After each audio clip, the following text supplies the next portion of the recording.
帅哥名。1、2、3。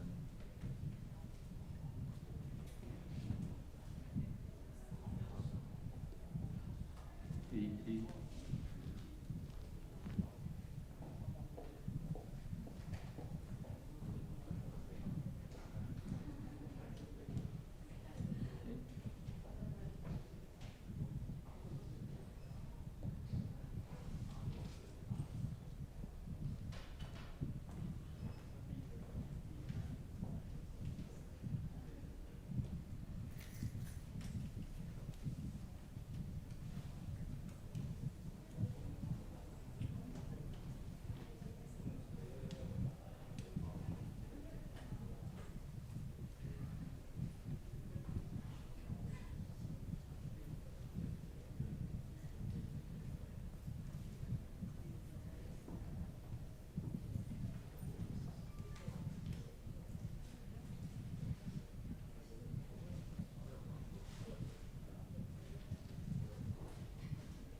各位弟兄姐妹，大家平安。我们彼此来祝福说新的一年蒙上帝的恩典我们一起站立我们一起站立，我们一起来敬拜我们的主，用我们的心来渴慕，特别是在新的一年让我们的心与主连接。我们一起来，我心切切渴慕你主。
我们用主的话一起来宣告说：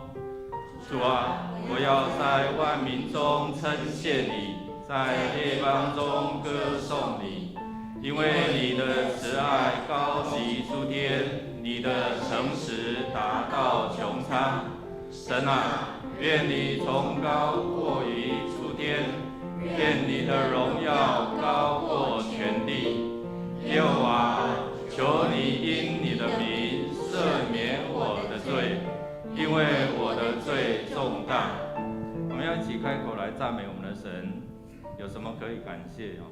你可以吃，你可以喝，你就要感谢哦。那我们有什么在过去1年有什么亏欠神、得罪神、亏欠人的？求圣灵来感动我们，与我们同在，释放我们在主的里面得着自由。我们开口同声来祷告。哈利路亚，主我们奉一同聚集，一同敬拜，一同赞美，因为你是造天造地，你是赐下一切美好事物给你的子民。愿我们在这样的敬拜当中与你相遇，愿我们在敬拜的当中认识你，更深的渴慕你，更深的祈求你的同在，你的恩典充满，你的赦免引导我们当中。愿你圣灵运行充满在你的教会，在你的圣殿。谢谢耶稣，谢谢耶稣，哈利路亚。主，我们感谢赞美你。过去的1年当中，无论是顺境或是逆境，你是以马内利与我们同在的主。主，谢谢你，在我们软弱无助的时候，你伸出慈爱的手来护卫着我们，引导我们继续进入到你恩典的道路，让我们在顺境当中不会忘记一切的恩典都是从你而来。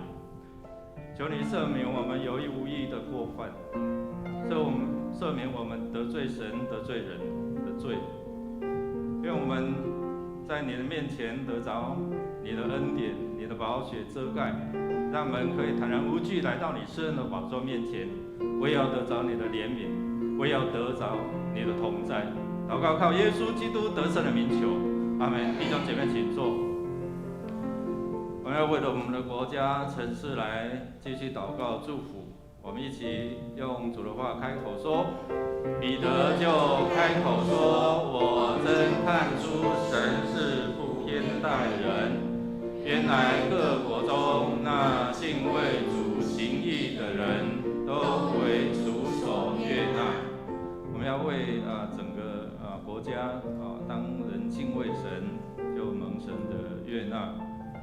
为我们的执政掌权的我们来为他们祷告，愿主来帮助他们知道权柄、能力、平安是从这位护卫着我们的神来。我们看每一天都有中国的军机在骚扰，我们也看到我们的国家台积电现在美国都要求于我们，求主给我们执政掌权有智慧来治理，也有这样的策略，让台湾在整个全世界被关注，而且是能够参与在这个全世界的一席之地。我们开口来祷告，求主来释放这块土地百姓免于恐惧，让我们有平安，因为平安是从神而来。我们开口来祷告。哈利路亚，主，哈利路亚，我们赞美你，主你过去、现在及未来依然要护卫着台湾，因为我们是你的百姓，我们是你所爱的。还有很多这些敬畏你的人，愿你圣事无障当中，让我们真的能够经历到你的同在人生。主啊，你的灵在哪里，哪里就要得到自由。主啊，除去我们当中一切的不义之外，赐下你的平安给台湾的百姓。执政掌权的有智慧来敬畏你，因为权柄从你而来。愿你赐福世人在我们当中，愿你掌权。主耶稣，谢谢你，台湾是你所爱的，这些子民也是你所造的。主，你的宝血为台湾的百姓而流，让我们的执政掌权知道权柄从你而来。奉你名来祝福这块土地，过去得罪你的、伤害人的，主啊，这些的恐惧从这块土地当中来除去。愿你来恩典赐福在我们当中，让我们能够经历到你的同在，经历到你是那赐福百姓、能够赐下永恒平安盼望的神。愿你施恩在我们当中，让我们能够经历到平安的境界，也让我们知道如何分享福音，在我们周遭的人同得福音的好处。我们将祷告靠耶稣基督得胜的名求，阿们。那个音乐关掉。我们为了弟兄姐妹的需要、医治、释放来祷告。我们要一起宣告主的话说：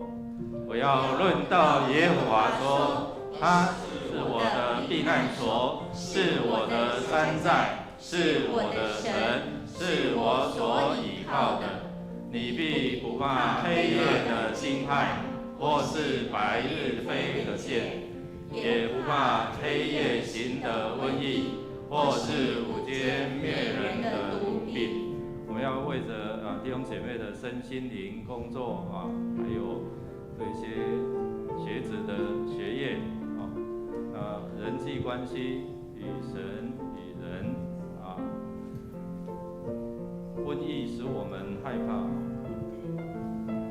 怕出门，害怕彼此本来很亲密的关系因为这样的一个疫情，所以我们充满了害怕牧师跟大家分享一个，就是说如何除去这个害怕，捆绑对手，释放对象奉主的名捆绑这些黑暗的权势或者这些瘟疫离开我们。那释放谁？可能你知道谁害怕，你就释放这个人灵里面要有平安稳妥的心，或是释放你自己所以捆绑对手就是这一些不好的离开，释放你自己可以得着自由。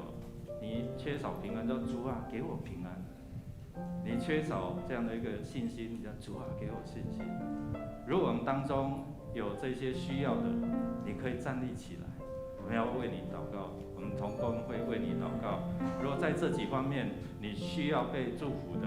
你需要在新的一年经历到上帝丰富的恩典、医治、供应他的带领，你可以用信心一起来站立我们来经历到神丰富的恩典。如果你现在有需要，你就可以站立起来，我们一起来祷告。我们开口来祷告，我们来宣告主的平安，宣告主的医治，宣告主的供应，宣告主的带领，宣告主的灵与我们同在。哈利路亚！我们奉你名一同聚集，一同敬拜，一同赞美。说我们也大大张口你就要大大充满在你的百姓、你的儿女的身上。我奉你名一同聚集，在宣告你医治的大能就充满。主啊，你的供应要充充足足降临到这些的子民的身上。愿你神事务在我们当中，愿你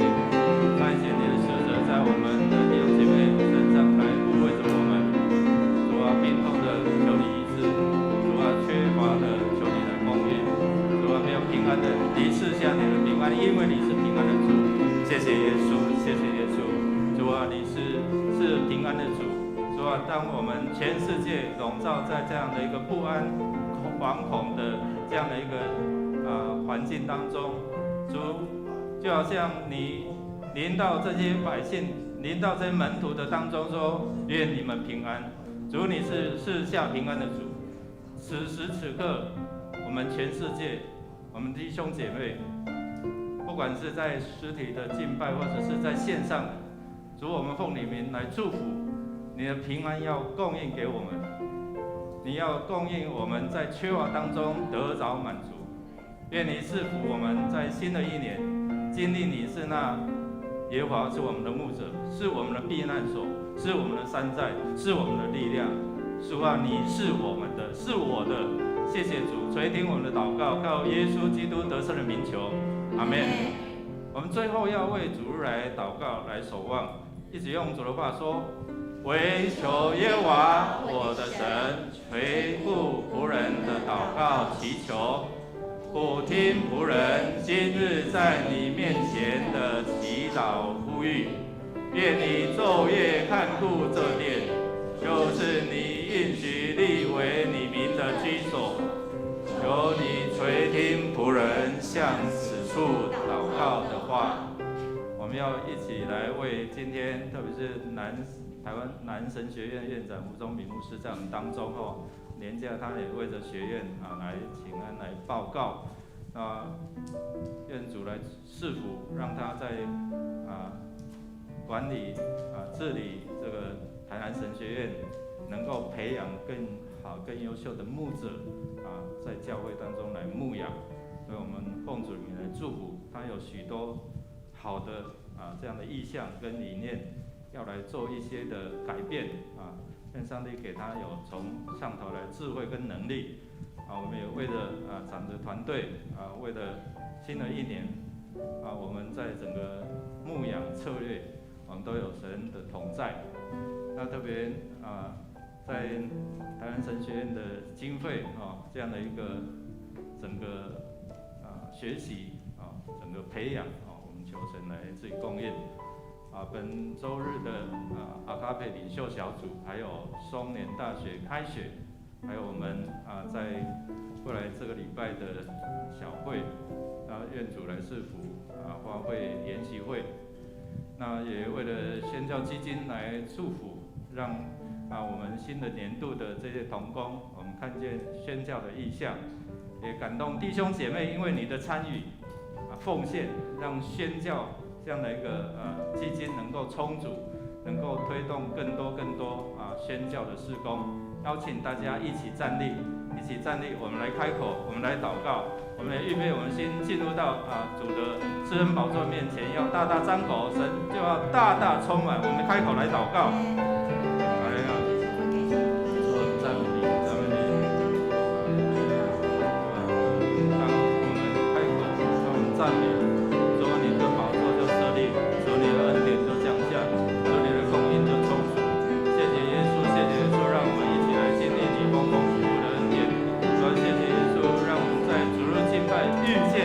在主日敬拜当中，领受你的真理，你的真理就叫我们渴慕的心得着满足，得着自由。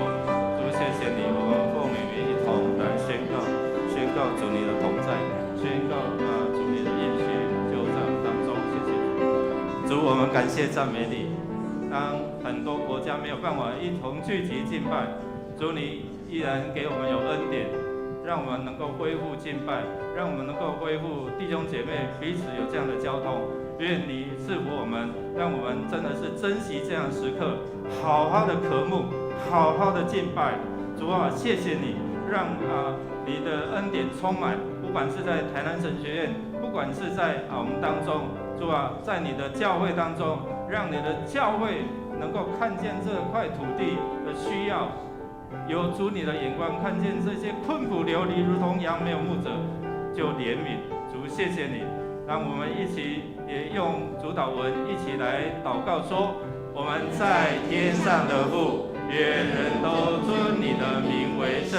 愿你的国降临，愿你的旨意行在地上，如同行在天上。我们日用的饮食，今日赐给我们，免我们的债，如同我们免了人的债，不叫我们遇见试探，救我们脱离凶恶。因为国度、权柄、荣耀，全是你的，直到永远。阿们。凡信他的人，必因他的名得蒙赦罪。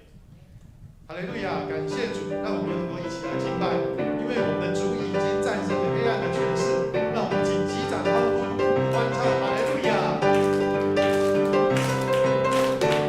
利路亚，我们欢呼；哈利路亚，我们庆贺。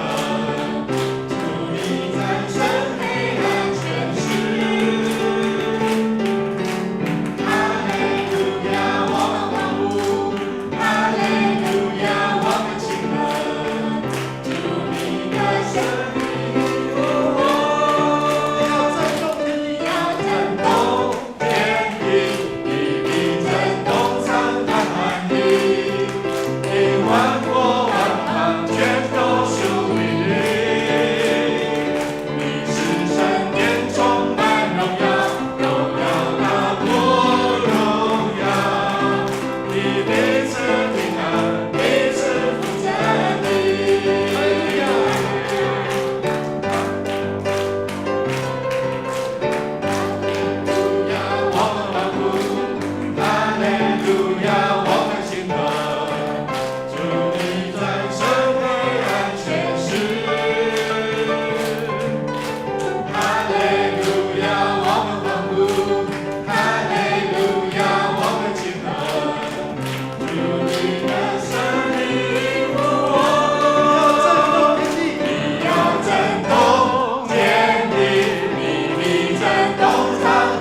是的，主啊，我们将一切的荣耀掌声归给我们那配得的主。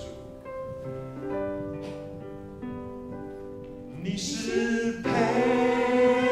的。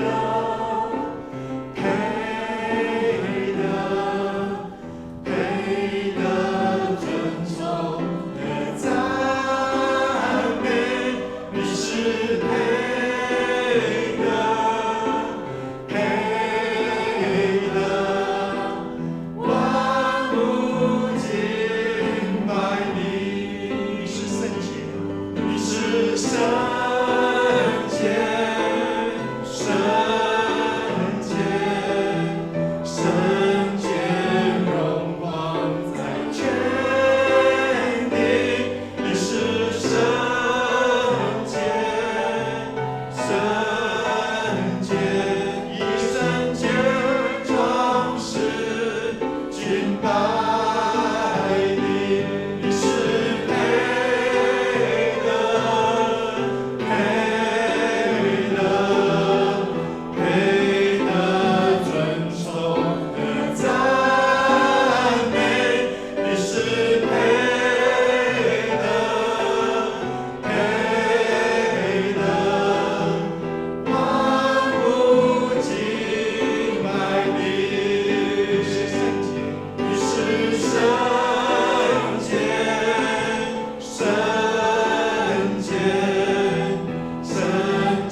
付上代价，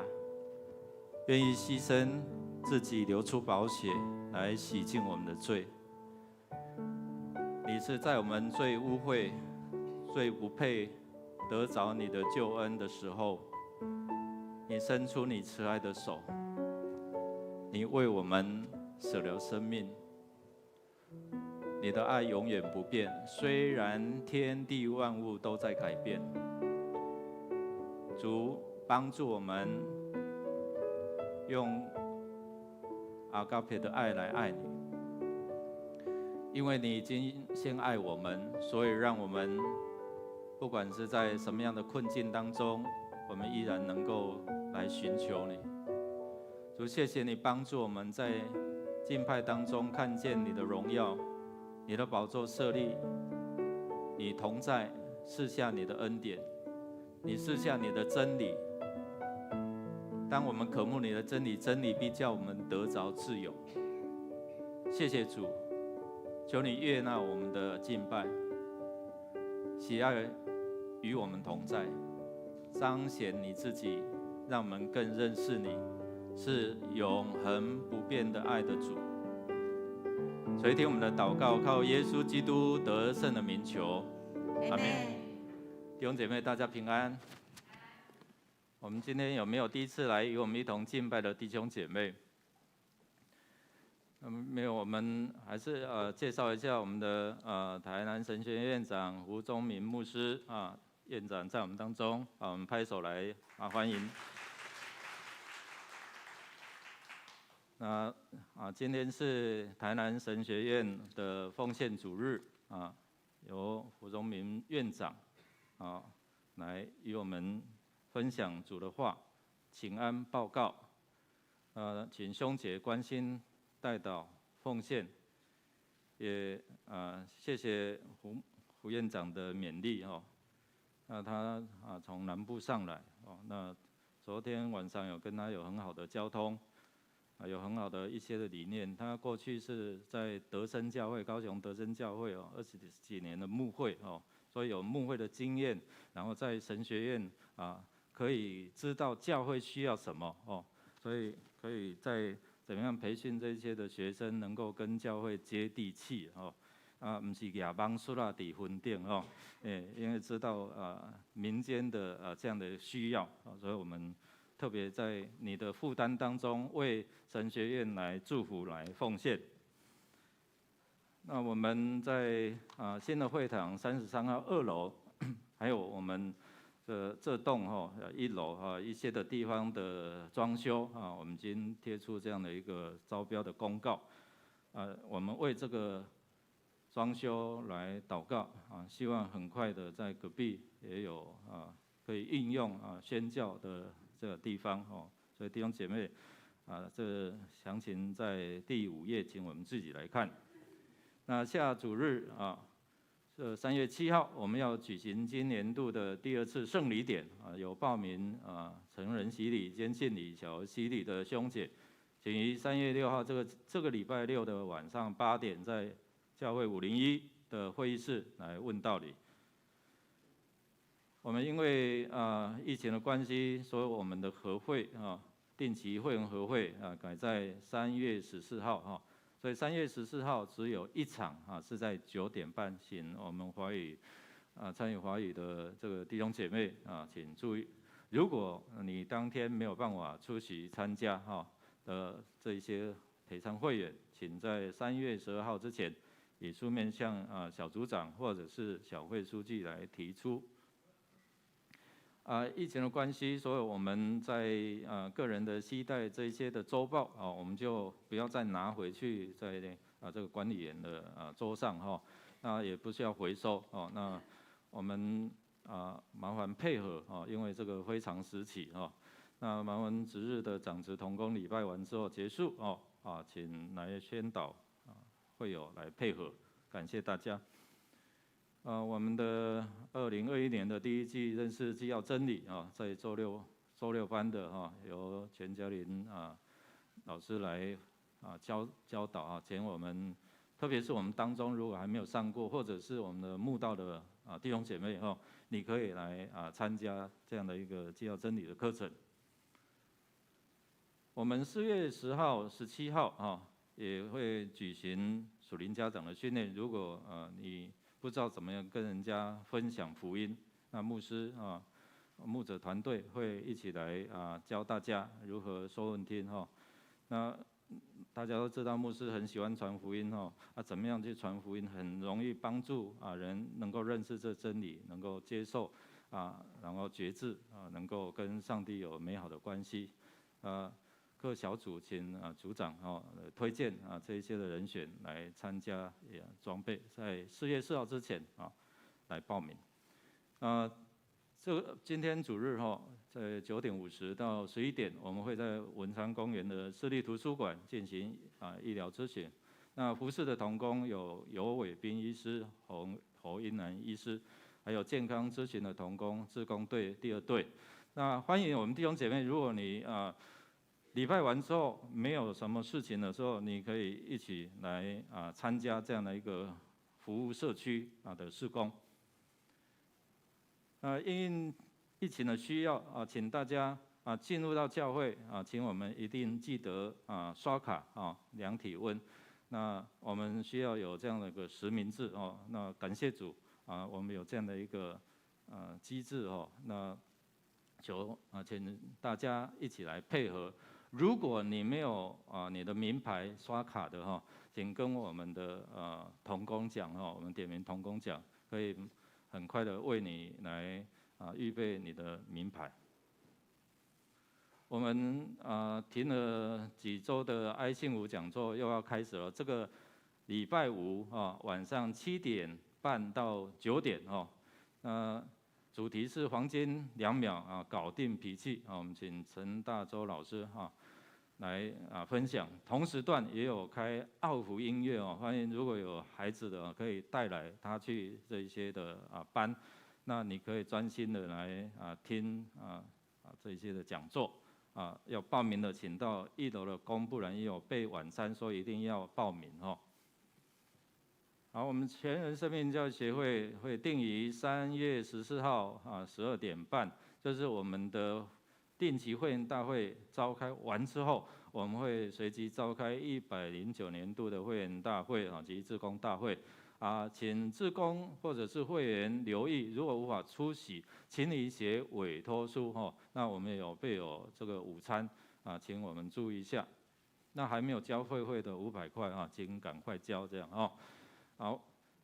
松联大学也开始了哈，感谢主哦，都政府也都开放。那3月8号第1学期的开学欢迎年满50岁以上的兄姐报名注册，加入松联大学的行列欢迎夫妻同行夫妻同行有优惠那旧生介绍新生那2人同时报名呢，1对奖励300那这个我们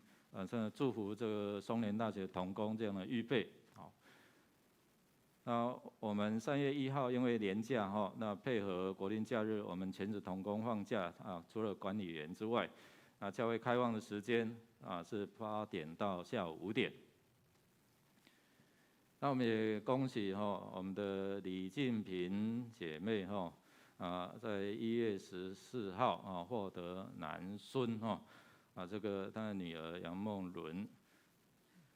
那这拢少年阿嬷，还有既然在那边陈建仁姐妹她也在1月24号喜获外孙女这叫晴天那我们拍手来祝福他们感谢主为了这个新的生命能够快乐成长来祝福在上周牧师不在去斯坦就听我们的蔡林素美姐妹在下楼梯的时候不慎跌倒，那有缝了，有现在继续在观察，昨天也到家里去探访愿主来赐福。特别牧师要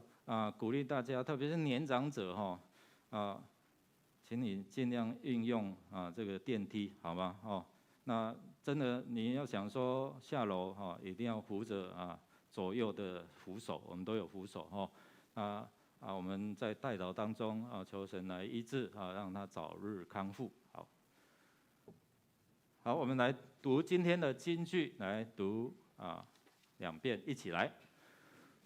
主神说：“我是阿拉法，我是欧米伽，是昔在、今在、以后永在的全能者。”启示录1章8节再一次，主神说：“我是阿拉法，我是欧米伽，是昔在、今在、以后永在的全能者。”启示录1章8节，我们预备心来奉献，奉献是基督徒感恩的表现，是出于甘心乐意。如果你不明白奉献的意义，你不用勉强，你用祷告来表达你的感恩。我们一起用这首诗歌来献上我们的感恩。献上感恩的心归给至神全能神引导，直下独生子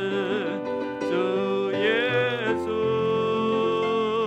基督，献上感恩的心归给至神全能神引导，直下独生子主耶稣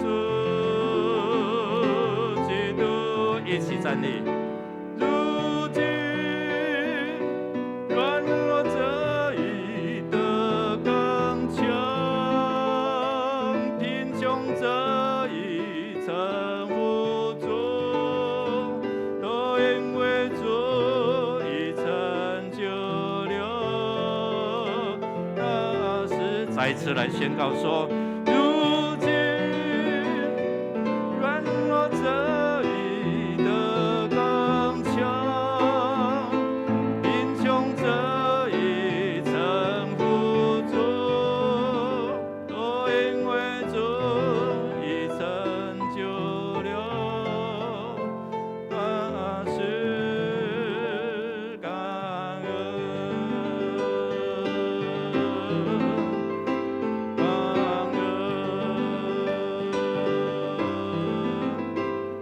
感恩。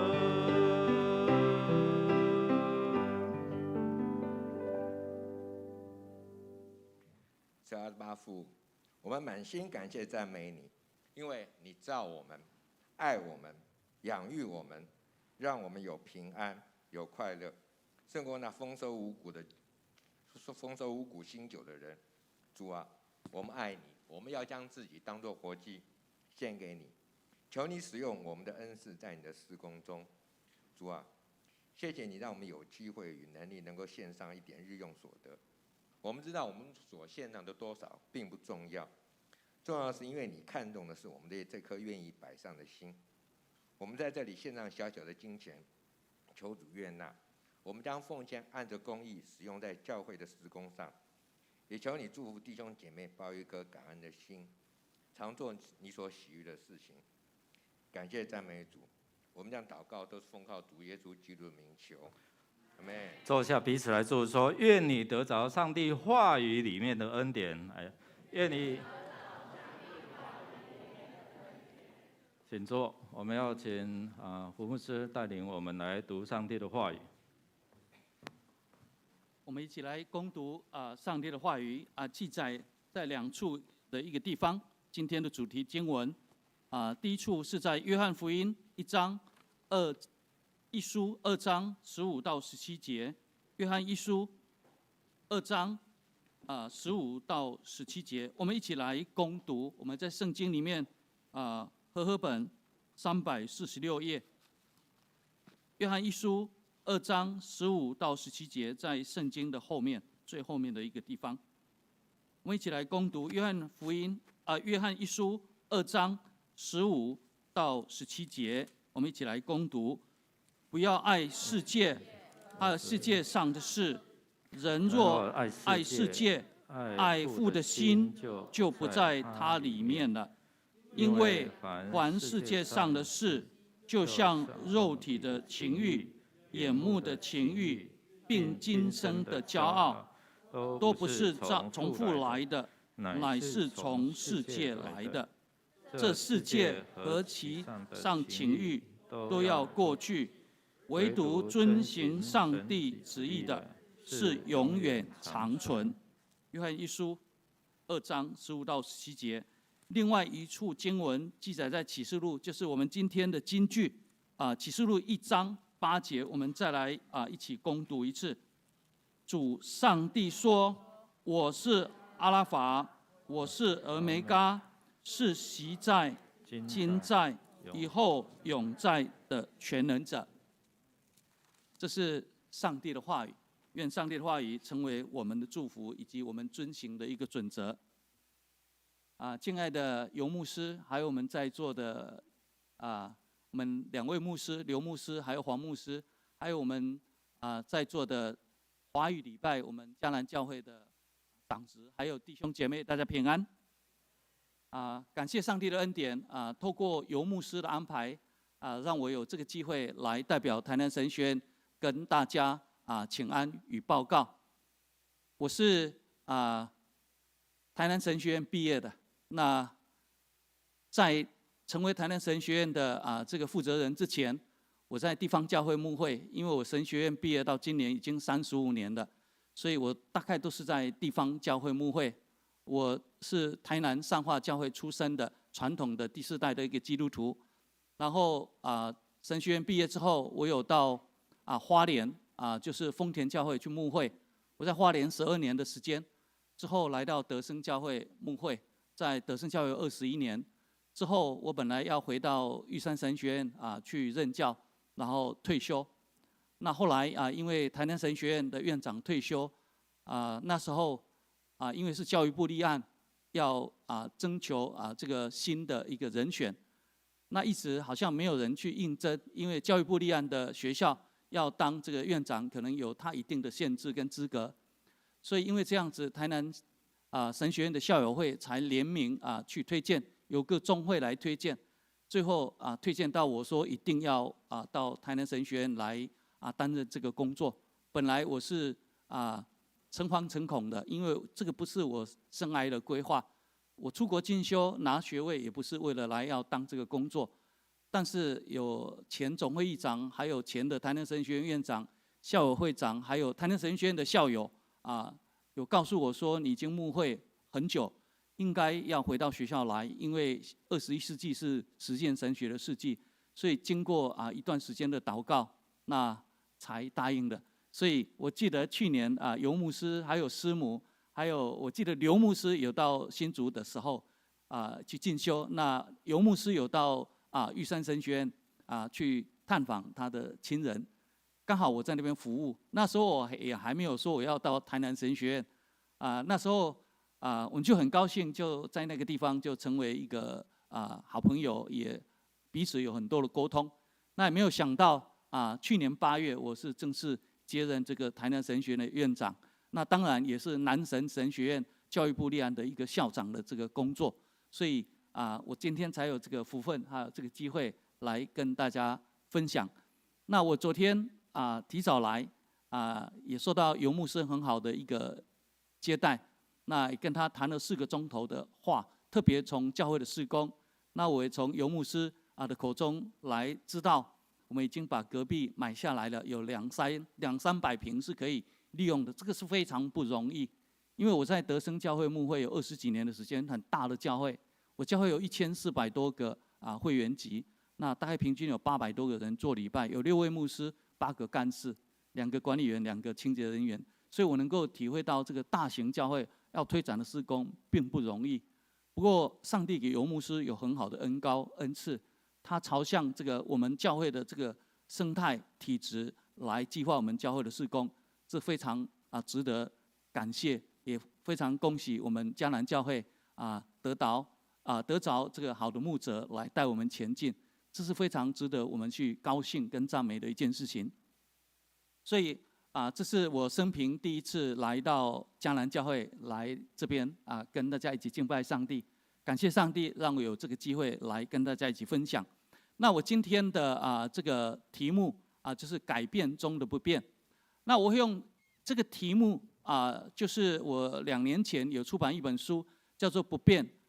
vs 改变》。那后来我就用这本书把它改成一个题目，就是改变中的不变。用这个题目，还有用刚才我们所读的这2个经文来当做我们今天敬拜、来聆听上帝话语的这个主题的一个经文。所以我今天就用这个改变中的不变用这本书的第1篇的这个信息内容来跟大家一起分享。在周报里面我们的干事曼双干事有告诉我说，要把这个大纲，还有照我们教会的这个整个传统还有生态，我就把那个大纲还有这个问答已经都写在上面了。那这一段话就在周报里面有，也是我在那一本书里面的第1句话。我们都知道2次世界大战结束到今天已经76年了，1945，今年是2021嘛，76年了。这76年来，科技跟医学的进步，还有人工智能的一个跃进，还有人类对于地球资源的开发所带来的经济成长，可谓大于人类自有人类以来的一个历史的总和。这个怎么讲呢？我今年看起来比较年轻而已，我今年已经62岁了，已经满61岁，已经迈向62岁。我刚才也听牧师报告说，有人当阿公阿嬷有孙女，我也是阿公级的，因为我有孙女了所以，我小时候在60几年前我出生的时候，那台湾没有电视，也没有冰箱，也没有冷气。那时候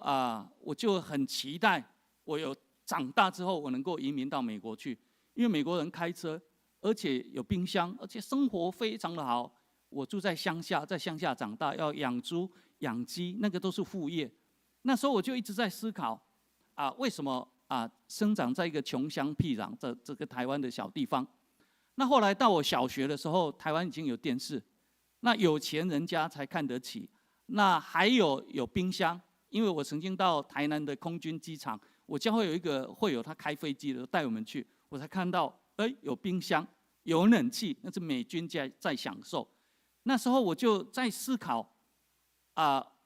我们为什么没有办法享受到这些东西？才几十年前。那后来到我小学大概5年级、4年级，那时候在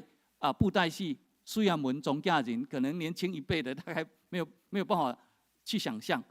那时候也有少棒到美国去打棒球，我们半夜要起来看的，20寸的黑白电视，旁边是挤了100多个村民在那边看，很高兴的，那好像上天堂。那时候我就一直在想，我最大的梦想就是我家有电视，才几十年而已，现在不止一个村庄，那时候有一台电视，何亚朗的家有电视，我们去那边看。现在我想不是一个村庄有一台电视，有时候我们自己的家都有2台至3台电视，对不对？这个是改变很大的。那这几十年来的进步是等于全人类历史的一个总和啊！再过来我们再来比一个例子。我小时候我看到60几岁的人已经很老很老了，老阿公有没有？看到70几岁、80几岁那个老得不得了。不过我现在想想自己已经超过60岁，60老翁，我自己照镜子我都还没有觉得我很老哎。你跟我干嘛我做老？不会吧？不会吧？这些人啊，假贺这堂课，现在很多因为人工智能的开发，那很多事情是人家可以帮你做的。你有什么病痛，可以跟你治好的。因为我自己也在高雄医学大学教书，已经20年了，也在做一些研究的医学的审查工作。所以在这个情况之下，我才发觉到现在医学进步。那医学进步之后，人的寿命可以延长10到15岁。所以我们圣经里面不是有一句话吗？人的年岁用70，那用总谈到80。好，一生的年日70嘛，强壮可以到80。我们可以这样去思考，那时候的时代是这样。不过现在医学发达，人的年日应该是80，如果强壮可以到100。所以我当了30几年的牧师，我主持过300多场的告别式。我以前刚当牧师的时候，那些去世的人大概都70、80岁，后来慢慢的我主持的大概都90几，甚至100，如果不是癌症，不是意外的。所以这个整个世界是不是变化很大？变化非常大的，这个是等于一个历史的总和。不过我们回来思考，就是说，在这些变化当中，我们都会想说时代变化，那我们生活会更美好，我们我们的寿命会延长。不过这个社会没有更美好，民主之后人心没有更善良，是更险恶的，是会变的。无可否认的，我们每一个人可能因为年龄不同、身份不同、地位不同、处境不同，你的心态还有思想价值观都会随着改变的，对不对？有时候我们高中、大学的时候欣赏某一个人，很喜欢这个男生，很喜欢那个女生。当我年纪大了之后，我再回来看的时候，我欣赏他的已经不是他的外表了，因为都老了。我看到我们小学的同学都当阿公阿嬷，我以前小时候看到她很漂亮，我现在看那阿嬷那老嘎呢，都会变的。你的价值观这会变的，对不对？那无可否认的，我们这个会随着这样改变，这是正常的。但是我们是不是因为这样外在的改变，我们内心的随着改变？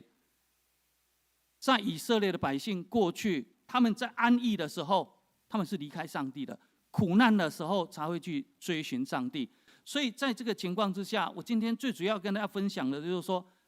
不改变中的不变，我们是不是在这个改变当中，是不是我们的信仰有受到影响？是不是我们对上帝的倚靠跟信靠，是不是有离开、远离了？这是我们今天要思考。我就用简单2点来跟大家做分享哈，因为时间的关系，没有办法很长去说这个信息。第一点，我们要来分享这变随之改变。这个是30几年前我第一次到国外进修的学校，这个左手边这是我以前住的宿舍，右手边是我以前读的这个教室。那这个不是我30几年前去拍的，那时候没有数位相机，都是用底片，24张的、36张的，怕走光，所以我不敢随便乱照。这是4年前、5年前，我回到英国去剑桥大学去做研究，然后回到我母校再去拍的，用数位拍的，我可以拍了好几千张，甚至几万张去挑选几张漂亮的。以前的时代没有36张，照不成功就走光了、曝光了，还要洗出来，还要花钱的。现在有数位真的太方便了，都我去照的。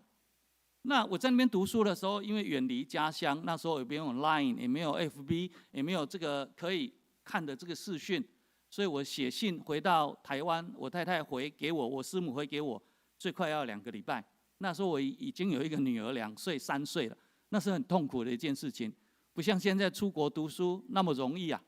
英文也可以用翻译软体去翻译啊，那时候没有这回事哈，所以短时间就变化这么大。那我在那边的时候因为功课压力很大。语言的问题、文化的问题、种族的问题、想家的问题等等，没有那么浪漫，所以我就每天到图书馆去看书，也算是打发自己把它解除一些我想念台湾的这种情绪。那有一次我去图书馆读书的时候，就是因为每一个学院都有图书馆，社区也有图书馆，学校也有图书馆，总校也有图书馆。那我有一天去图书馆读书的时候，因为我要借最上面的书，然后就拿其中一本，然后掉了一本下来，因为那时候台湾还刚戒严时期，刚刚解除，很多书台湾看不到的。我看到很多书是台湾看不到的，所以我就去借。那借的时候刚好要拿一本，刚好掉2本，在地毯上砰的一声。那我赶快从第3层用小阶梯下来要去捡那一本书，因为小时候在台湾长大，好像做错事的一个孩子，怕人家看到又怕人家骂。结果赶快溜下来，去捡那一本书的时候，刚好旁边有一个英国人，就是这一位，走到我旁边来，我以为他要指责我，结果不是，他马上用一句闽南话问我：“你台湾人还是日本人？”我说：“奇怪，这个人怎么会讲闽南话那么标准啊？”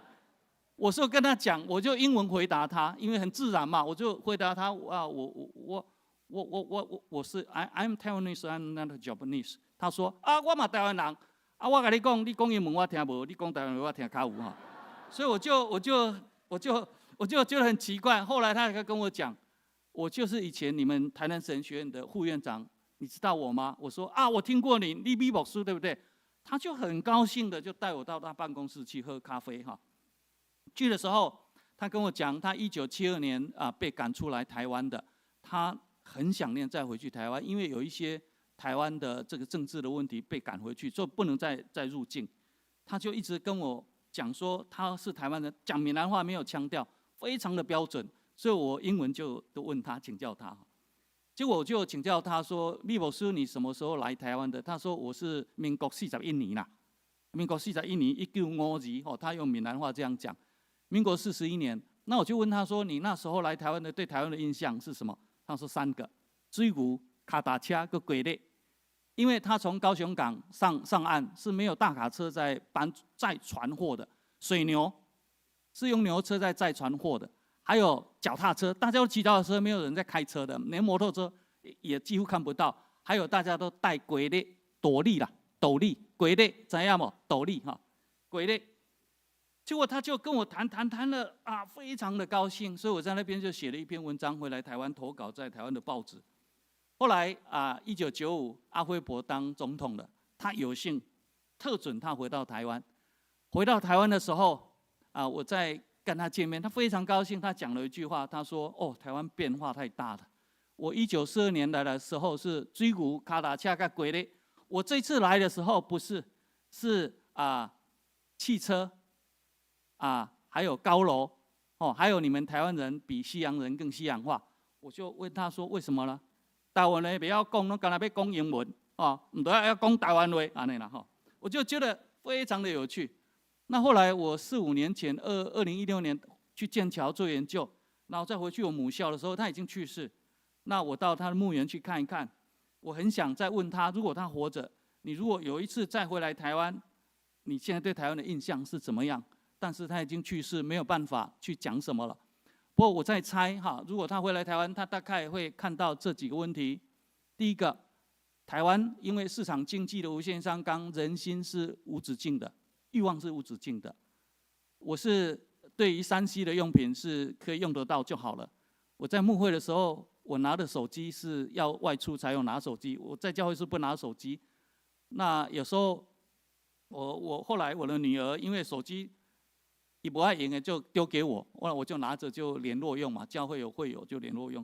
结果有一次因为手机坏掉，不是坏掉，这个程式怎么跑掉我也不懂，就请那个国中生来帮我看手机。他看到牧师说的手机说：“牧师，你这个手机很两光，我们现在都用这个了，你还在用那个？”我说：“我可以用就好了。”那我就问他说：“那你这是什么？”他说：“苹果的，还有什么什么什么几号的，以后还有了。”我就想到，是啊，我这一档赢了之后啊，他那个都还没有赚钱，就拿那个苹果手机，而且还有什么几号的，以后还要再买。他说他也要再买。我说：“你没钱，你还会背？哦，这个就比较好用。”这无限上纲啊，人心是永无止境的，对不对？这是台湾的一大问题，资本主义之后所带来的哈。第二个，科技进步引发精神耗弱，衍生各种并发症。现在年轻人，我在大学教书已经30几年的经验，那大概在神学院上课，神学院是最好上课是最好的，因为神学生都很认真。现在是神学院警校跟军校的老师最有尊严，那个国中大学老师很没有尊严呢。我们这边应该有大学老师吧？我在大学教书到现在30年了。以前我刚回来台湾很年轻，才30岁、29岁、30岁出头，那时候还要起立敬礼老师好，全部坐下。我是最后一个上去了。现在我都先进去，然后等他们来，然后还没有来就请班代拜托，请他们来上课，不太有尊严了哈。那来了心不甘情不愿，就在看手机，在那边化妆，有没有？在那边做他的事情哈。现在学生如果没有手机是活不下去的，好，这个是这样，所以早上8点半上课，拖到8点45、50才来，甚至9点。我就问他们，我为什么这么慢来？我们昨天晚上上网到天亮才睡啊，所以爬不起来啊。你又不能骂他，骂一骂之后哈，他给你录下来，就取那一段播到学校去，那你就完了啊。时代是这样子的，好，时代是这样子的。再过来，还有性解放主义带来家庭以及社会的严重崩解啊，是这样的一个价值观是没有办法去做我们如果去做思考的，这个我不用再多做解释了吧？因为我们还要回到上帝的面前，用上帝的话语来回想这个。还有类宗教的问题，破坏了宗教信仰的精神跟价值啊。我是牧师，是要带领大家敬拜上帝，要到上帝那边去，不是赞叹师父、跪拜师父，师父因不会死，没这个代志啊。这个已经在台湾造成这样一个很大的一个问题，整个社会变化的。我不知道大家在这个社会变化的时候，我们是不是也受到影响？这个是值得我们去思考的。所以看到这个的时候，让我去思考到彼得前书4章。我们今天的主题经文，我今天是用比较布道性，因为我知道今天是228，我本来要讲28信息，但是因为我要接这个院长的工作，我常常跟学生提这个，我们要当一个传道人，在变化的世界当中，你的信仰绝对不要变的。因为这样子，刚才讲的那个一个现象，让我去思考到彼得全书里面这个作者他讲的，万物的结局近了，所以你们要谨慎自守，警醒祷告，最要紧的彼此切实相爱，因为爱能遮掩许多的罪。228事件，我以前在花莲牧会的时候，张七郎先生、张七郎医师，他的家庭我跟他很熟，他们是很痛苦的，他们家族是很痛苦的。也有人去移民去巴西，所以在这个情况之下，就是没有办法去相爱，那没有办法去彼此有一个连结，所以造成这个整个社会的一个悲剧。那在这个情况之下该怎么办？就要谨守警醒，因为你们的仇敌魔鬼如同吼叫的狮子，遍地游行，寻找可吞吃的人。那这个情况就是一个社会的一个结果。不过我们来看这个整个社会的现象是什么？其实整个社会在变化的时候，这个现象在保罗的时代已经有了所以保罗他写信给提摩太的时候，他有跟他提醒到整个社会现象。那这个整个社会现象的时候，会产生怎么样的现象？人只专顾自己，还有贪爱钱财、自夸狂傲、谤毒、违背父母、忘恩负义、心不圣洁、无亲情、不解怨、好说谗言、不能制约、性情凶暴、不爱良善、卖主卖友、任意妄为嘛，自高自大爱宴乐不爱神，有敬虔的外貌，却背离了敬虔的实意，这等人你要离开他。这个就是保罗告诉提摩太的社会现象。其实2000年前的社会现象，在现在这个台湾也是一样的。所以在这个我们可以去了解到，刚才尤牧师带我们祷告的时候有提到我们隔壁的一个老大哥中国有没有？以前的28事件到现在这个气氛还在整个这个现象都在这个地方。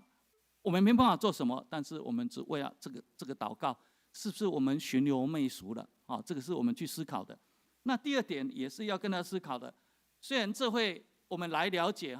我们社会变化真的太快了，每一个变化都会牵动人心，使得人在随波逐流当中忘却了上帝的存在，一味追求自我的实现跟快乐，将上帝的话抛在脑后，对不对？所以在这个情况之下，那该怎么办？我们来做思考就是变依然不变。我们都知道这个最会变的人就是这个所罗门。所罗门他当王的时候，我看旧约的注解，他是鹰哥鼻的，他应该是高富帅。有圣经的作者说他190公分，人又长得高，而且又帅，所以当他当王的时候，上帝看中他，让他当以色列王。后来他因为非常的聪明，这个我们小时候都读过很多他的故事嘛，连隔壁的女王示巴的女王也来，很欣赏他，也来向他朝贡，有没有？但是他得意忘形了，忘了自己的存在了。所以在这个情况之下，他最后因为刚愎自用，离开了上帝，所以他的下场很凄惨，对不对？这个我们都知道。那他在位40年，但是下场很凄惨，就是因为变了。他没有因为这个的权力的提升，然后跟随上帝，就是因为整个处境的改变，他改变了信仰，他反求诸己，不求上帝，所以在改变的当中，连他也变了，没有去追随上帝。这是以色列的几千年来的历史，所以他们现在很坚持这个犹太人很坚持这个信仰，就是有这个历史的一个因见。所以在这个情况之下人为什么会这样子？阿摩斯有个先知，他这样讲嘛：耶和华说，日子将到，我们必命饥荒在地上，人饥饿并不是因为没有饼，干渴并不是没有水，就是不听耶和华的话，不听上帝的话。所以世界上再怎么变，跟随上帝的心是不能变的，这是我们的一个原则跟坚持这样子的话，上帝才会祝福是永恒的这是美金嘛？我想这个很多牧师来应该都有提过美金，有没有？现在比较人少出国了，美金钞票上面铜板上面都有这几个字，我们信靠上帝。他会用这样去提醒，就是他们以基督教信仰立国的，他们就是说，你有钱的时候，不要只有依靠这个马门，还是要依靠上帝，有这个提醒。但是现在美国有没有都依靠这个，没有依靠上帝了？所以这个值得我们去思考值得去警惕变依然不变，变依然不变这是第二点，我们要进入到，等一下进入到结论。这是我们今天的这个金句，也是我们今天的主题经文。上帝亲自讲的：“我是阿尔法，我是欧米伽。”当然，这是希腊文的字母，第一个字跟最后一个字，昔在、今在、以后永在的全能者上帝是不变的那其实这个上帝的话语我们都很熟的。那耶稣的门徒他在老的时候，他就用这样的一个经文来劝勉我们，就是今天我们的主题经文约翰一书2章15到17节，他讲了：不要爱世界跟世界上的事，人若爱世界，爱父的心就不在他里面了。因为凡世界上的事，就像肉体的情欲、眼目的情欲，并今生的骄傲，都不是从父来的，乃是从世界来的。这世界和其上的情欲都要过去，唯独遵行上帝旨意的是永远长存，这是永恒的。包括我们离开这个世界上之后，我们是可以得着永生的。所以我昨天也跟尤牧师分享，我们这边有松联大学嘛，我在德生也有松联大学，我去的时候，松联大学也有人来洗礼，要带老人来信主不容易耶。尤牧师他在讲到的时候就有提到是不是你有想到永生？所以这个永生是永恒的，跟随上帝是永恒的。如果针对眼前的只是暂时的。好，所以万物的结局近了，你们要谨慎自守，警醒祷告。这个是在变化的时候，有时候我们也会随着时代的变化寻流媚俗。好，最后我要来做结论因为等一下我们10点还有另外一场礼拜所以我就用这样的一个做结论。那圣经有没有这句话我们都很熟，保罗讲的，写给腓立比教会的一句话：你们当以基督的心为心。我以后会用这个，就是说世界上都在变，那是不是我们会随着变，或者随着改变？那如何不变？就是用基督的心为心，把上帝的话定在我们的心里面。我用一个例子来做结论孙悦有没有？我们都认识他嘛，他已经去世了。我很早就认识他，也很喜欢他的见证。他是一个艺人，后来成为基督徒。他很喜欢抽烟，年轻的时候，所以他讲话有一些沙哑。那我跟他见面就是在高雄我在德生教会牧会的时候，有一次高雄市政府有办一个这个忧郁症的这个研习会，那各宗教代表都有推派一位，那刚好我是代表长老教会在高雄市政府来发表我的一些心得，还有我写了很多的文章，那提供在那一次的记者会。那时候还没有卫福部，是卫生署啦，还有精神科医师啦，因为21世纪也是那个忧郁症的一个世纪，癌症、心脏血管的这个问题之外，忧郁症也是人的一个无形的一个病痛的一个杀手所以就很多的宗教的团体，还有演艺人员的团体，那我就去代表长老教会去发表我的论文。那去的时候我就跟孙悦认识，因为只有我一个基督徒嘛，其他都是一贯道的啦、佛教的啦，还有道教的等等，精神科医师啦、卫生所的很多人员，还有市政府的人。那他知道我是牧师，非常高兴，就坐在我旁边。那我就跟他讲说孙悦叔叔你有一本书叫做《孙悦话家常》，我看到有一篇文章我蛮感动的。他说你看哪一篇文章啊？我就跟他讲，他说对了，我说我用这个以基督的心为心来勉励会友。他说太好了。他说他有一个朋友很喜欢闯红灯，而且常常有侥幸的心态，都没有被警察抓到，因为他眼睛很亮。那有一次红灯右转，没有看到那个警察躲在那个电箱的旁边，刚好被抓下来下来这样。结果那一个人被他抓到，很倒霉了就好像自己很倒霉，说拜托了我不知道你躲在这边了，我不是故意的啦那个警察很好，他说那你驾照、行照暂时留在我这边，你把摩托车骑回去，那等到绿灯你再回来领这个驾照跟行照。结果这个警察很好，就我今天不罚你，我知道如果我罚你的时候，你以后会道高一尺魔高一丈就是说你会看看我有没有在这边，没有你还是照样红灯右转，对不对？我今天不罚你，盼望你把交通规则放在你心上，你永远就不会闯红灯了。结果正是孙悦的朋友，结果那一个朋友把这个故事告诉孙悦，孙悦把它写在上面。孙悦他跟我分享是说真的，我们把上帝的话放在心中，世界上再怎么变化，你不会变的，因为以上帝的话为中心，以基督的心为心。就好像阿摩斯，人饿并不是没有饼，口渴并不是没有水，因为没有上帝的话。所以在世界上在一直在变化的时候，我也常常会受到这个变化的影响，也会难免会受影响。但是我是一个基督徒，我难道会因为他的影响我受影响吗？不是的，我是基督徒，我还是回到信仰的基本面，我不能以自己为中心，还是以上帝的话、以基督的心为心，这样我当然不会变嘛，对不对？好，我今天的信息就到这边。那最后神学院的报告书、奉献的细项都有在那个奉献袋了，还有我写了一篇文章，请关怀台湾的第一个宣教的胎盘，第一颗教会的心脏，那篇文章也都有了，我就不再重述了。不过最后就有5分钟的时间，有一个影片，我们就知道台南神学院是什么那这个影片我们看完之后我们就来继续请敬拜赞美团来带我们来唱诗歌好。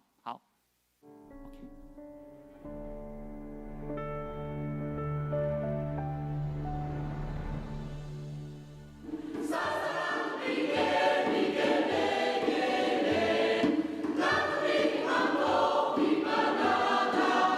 台南新学院是台湾基督长老教会重要的神学教育机构，真侪年来培养真侪教会传道者、教会音乐的服侍人员以及社会机构工作者，落实福音在地化。哇，不得了！有的同学出国留学，有的咧读博士班吼，咱嘛咧感觉足欢喜的新的时代搁伫要出来。1869年，李修牧师甲马雅国医师分别伫高雄、基澳、台南府城成立传道者养成班。到1876年，将两地合并，创办了台南大学新学校，是新学院诞生的开始。日本时代因为拒绝日本政府干涉校务，关校8档，到1948年开个复校。真侪年来，成国教会机构的扶持，会当陆续扩建，慢慢成就古典美观的建筑。所以就是有这个建设，有这个硬体，有这个募款，有这个奉献。黄宗辉牧师这有心的人，伫这来为着这间校奉献您的生命，所以新学院大当伫这个所在继续传承。从这个超保守化的天主教会来说，相当自由化，对。学医课程除了神学教育，嘛有社工、教会音乐以及台湾语言文学等多元师资。硬体设施，譬如讲校舍、办公室，甚至现代化图书馆，拢更加完备。长久以来，透过学院培养，历代教会牧会的传道人员，充满台湾各地，落实在地的神学教育。牧会的过程的中间，我对六甲到关庙的神风，到今仔来到伫后甲教会，我就是保持着这款，免神学，免落实伫在地化，免教会，免行出伫社区。伫学校，阮都拢有迄个小组同学的中间都爱彼此照顾，互相帮衬，互大人伫读册、伫生活拢会当真顺遂。所以伫教会伊原是安尼，将迄个疼心带来到伫教会甲会友三甲分享。这是一个很重视台湾本土的价值，还有对多元族群很友善的一个地方。大家是现在可以理解彼此在说什么，可是也尊重说我们有不同的背景。耶稣基督伊嘛是用这款道成肉体来伫这个世间，所以台南新学院伊就是要教这的学生嘛，用这个神学要注重伫道成肉体，定根伫本土，关心社会、人民甲公益，所以这是这的神学教育真要紧的一个特色。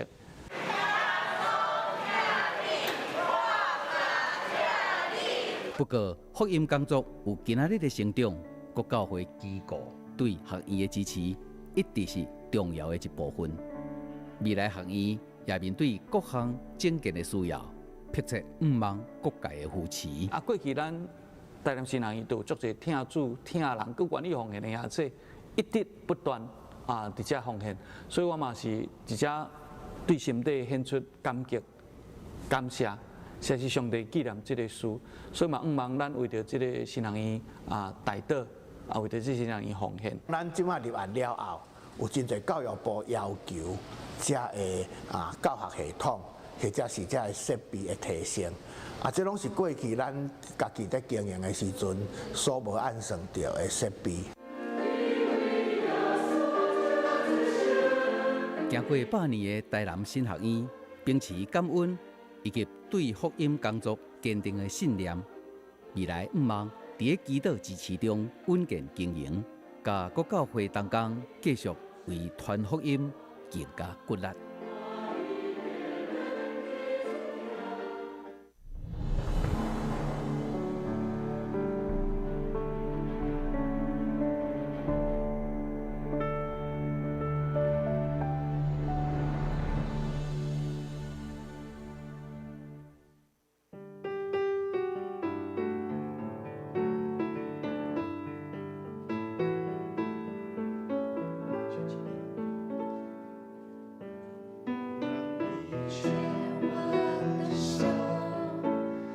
不以你伸手呼唤我。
愿主耶稣基督的恩典、上帝的慈爱以及圣灵的交通，跟众人同在，跟迦南教会的牧职团队、干事同工、长职以及所有的弟兄姐妹所规划的事工同在，还有台南神学院迈向将来上帝所托付的责任同在，从今直到永远。阿们。请坐。